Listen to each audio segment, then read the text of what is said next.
16వ శ్లోకము. నా సతో విద్యతే భావో నా భావో విద్యతే సతః ఉభయోరపి దృష్ట్వాంతస్తనయోస్తత్వదర్శిభిః. అసతః అసత్తుకు నా విద్యతే లేదు, భావః ఉనికి, అభావః పరివర్తన స్వభావము. నా విద్యతే లేదు సతః నిత్యమైన దానికి, ఉభయోః అపి రెండింటిని కూడా, దృష్టః దర్శించబడినది, అంతః నిశ్చయము, తు నిజముగా, అనయోః వాటి, తత్వః సత్యము, దర్శిభిః చూడగలిగిన వారిచే. అసత్తునకు భౌతిక దేహము ఉనికి లేదని, నిత్యమైనది ఆత్మ మార్పు చెందదని సత్యద్రష్టులైన వారు నిశ్చయించి ఉన్నారు. ఈ రెండింటి తత్వమును పరిశీలించి వారు ఈ విషయమును ధృవీకరించిరి. భాష్యము. మార్పు చెందు దేహముకు ఉనికి ఉండదు. దేహములోని వివిధ జీవకణముల క్రియా ప్రతిక్రియలచే దేహము ప్రతిక్షణము మార్పులకు లోనవుతుండునని ఆధునిక వైద్యశాస్త్రము కూడా అంగీకరించెను. ఈ విధముగా దేహములో పెరుగుదల, వృద్ధాప్యములు ఏర్పడును. కానీ మనస్సులో, దేహములో ఎల్లప్పుడూ ఎన్ని మార్పులు ఏర్పడిననో ఆత్మ ఎట్టి మార్పు లేకుండా శాశ్వతముగా నిలిచి ఉండును. అదే భౌతిక పదార్థముకు జీవ పదార్థముకు మధ్య గల భేదము. స్వభావరీత్యా దేహము నిత్యము మార్పు చెందుతున్నను, ఆత్మ నిత్యమైనది. అన్ని రకముల సత్యద్రష్టలచే అనగా నిరాకారవాదులు మరియు సాకారవాదులైన ఇరువురిచే ఈ విషయము నిర్ధారించబడినది.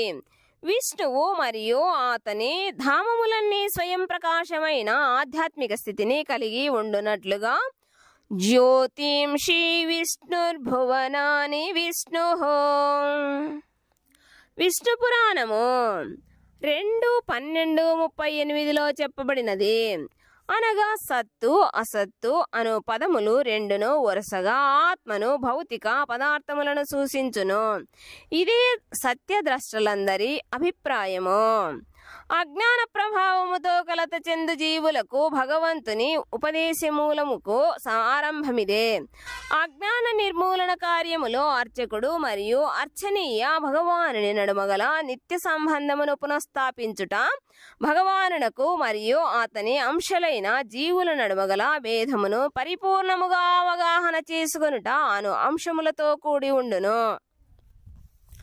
భగవానుడు మరియు తనకు నడుమగల భేదము సంపూర్ణముకు మరియు అంశముకు నడుమగల సంబంధము వంటిదని తెలిసి తనను గూర్చిన సంపూర్ణాధ్యయనము ద్వారా మానవుడు భగవత్తత్వమును గ్రహించగలడు. వేదాంత సూత్రములలోను మరియు శ్రీమద్ భాగవతములోను దేవాదిదేవుడే సమస్త సృష్టికి మూలమని అంగీకరించబడెను. ఉన్నత మరియు నూన ప్రకృతుల ద్వారా అట్టి సృష్టి ప్రకటమగును. 7వ అధ్యాయములో తెలుపబోవునట్లుగా జీవులు ఉన్నత ప్రకృతికి చెందిన వారై ఉందురు. శక్తి మరియు శక్తిమంతునికి మధ్య భేదము లేకున్నను శక్తిమంతుడు దివ్యుడని మరియు శక్తి లేక ప్రకృతి అతని అధీనములో ఉండునని అంగీకరించబడెను. కనుకనే యజమాని మరియు సేవకుల విషయములో వలె గురువు మరియు శిష్యుల విషయములో వలె జీవులందరూ ఎల్లప్పుడూ శ్రీకృష్ణ భగవానుని అధీనములో ఉందురు. అజ్ఞానములో ఉన్నంత కాలము అట్టి స్పష్టమైన జ్ఞానమును పొందుట సాధ్యపడదు. అట్టి అజ్ఞాన నిర్మూలన కొరకే శ్రీకృష్ణ భగవానుడు సర్వకాలాలలోని జ్ఞానుల జ్ఞానాభివృద్ధి కొరకే భగవద్గీతను బోధించెను. 17వ శ్లోకము. అవినాశితో తద్విద్ధేయేన సర్వమిదం తతం వినాశ్యామవ్యయస్యాస్య న కచ్చిత్ కర్తుమర్హతి.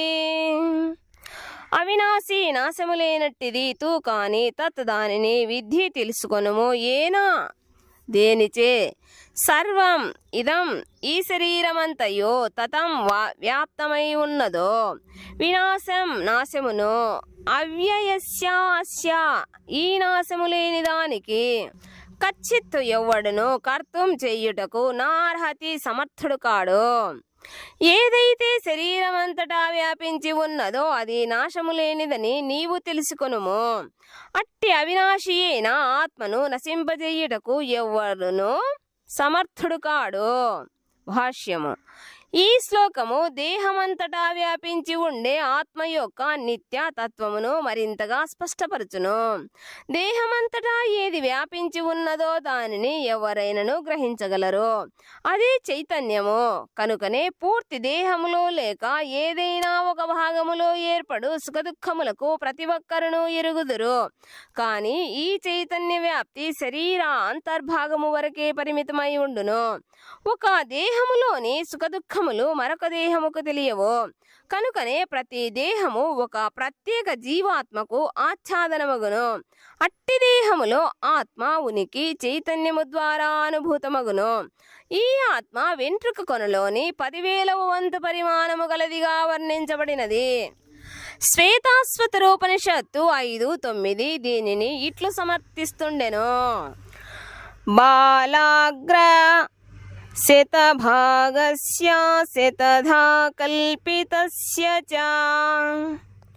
భాగో జీవః సా విజ్ఞేయః సా చానంత్యాయ కల్పతే. కేశాగ్రమును 100 భాగములుగా విభజించి అందులోని ఒక్కొక్క భాగమును తిరిగి 100 భాగములుగా విభజించినచో అట్టి ప్రతి భాగము ఆత్మ పరిమాణమగును.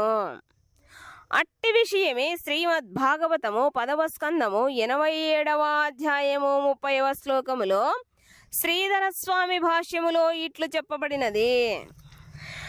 కేశాగ్ర శతభాగస్య శతాంశః సాదృశాత్మకః జీవః సూక్ష్మస్వరూపోయం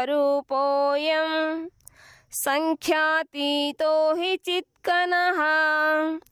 కేశాగ్రములో 10,000వ భాగమంత పరిమాణము గల ఆధ్యాత్మిక చిత్కణములు అసంఖ్యాకములుగా కలవు.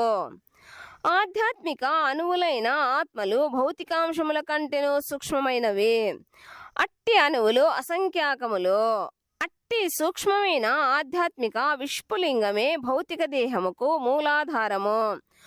ఔషధ ప్రభావము దేహమంతటా విస్తరించునట్లుగా అట్టి ఆధ్యాత్మిక విస్ఫులింగ ప్రభావము దేహమంతటా విస్తరించి ఉండును. ఆత్మ ప్రభావము దేహమంతటా చైతన్య రూపములో అనుభూతమగును. అదే ఆత్మ ఉనికికి నిదర్శనము. చైతన్యము లేనట్టి భౌతిక దేహము మృత శరీరమని ఎట్టి భౌతిక వస్తు సాధనము ద్వారా అట్టి దేహములో తిరిగి చైతన్యమును కలిగించలేమని ఎంతటి అమాయకుడైనా ఎరుగగలుగును. కనుక చైతన్యం అనేది ఎటువంటి భౌతిక మూలకముల సమ్మేళనము చేత కాకుండా ఆత్మచేతనే ఏర్పడును. ముండకోపనిషత్తు 3:1-9లో అను ఆత్మ పరిమాణము గూర్చి మరింతగా వివరించబడెను. ఏషోనురాత్మా చేతసా వేదితవ్యో యస్మిన్ ప్రాణః పంచధా సంవివేశ ప్రాణైచ్చిత్తం సర్వమోతం ప్రజానాం యస్మిన్ విశుద్ధే విభవత్యేషాత్మా. అనుపరిమాణము కలిగిన ఆత్మ పరిపూర్ణ జ్ఞానము చేతనే గ్రహించబడును. అనురూపమైన ఈ ఆత్మ ప్రాణ, అపాన, వ్యాన, సమాన మరియు ఉదానములను 5 రకములైన వాయువులలో తేలుతూ హృదయమున నెలకొని బద్ధజీవుల దేహమంతటా తన ప్రభావమును వ్యాపింపజేస్తుండును. 5 రకాల భౌతిక వాయువుల కల్మషము నుండి ఆత్మ శుద్ధమైనప్పుడు దాని ఆధ్యాత్మిక ప్రభావము ప్రకటితమగును. శుద్ధమైన ఆత్మను ఆవరించి ఉండునట్టి పంచవాయువులను వివిధ రకములైన ఆసనముల ద్వారా నియంత్రించుట కొరకై హఠయోగా విధానము ఉద్దేశించబడినది. అను ఆత్మను అట్టి భౌతిక వాతావరణ బంధము నుండి విముక్తి కలిగించుట కొరకై అది నిర్దేశించబడినదే గాని భౌతిక ప్రయోజనము కొరకు కాదు. ఈ విధముగా వైదిక సాహిత్యమంతటా అనురూపమైన ఆత్మస్థితి అంగీకరించబడెను.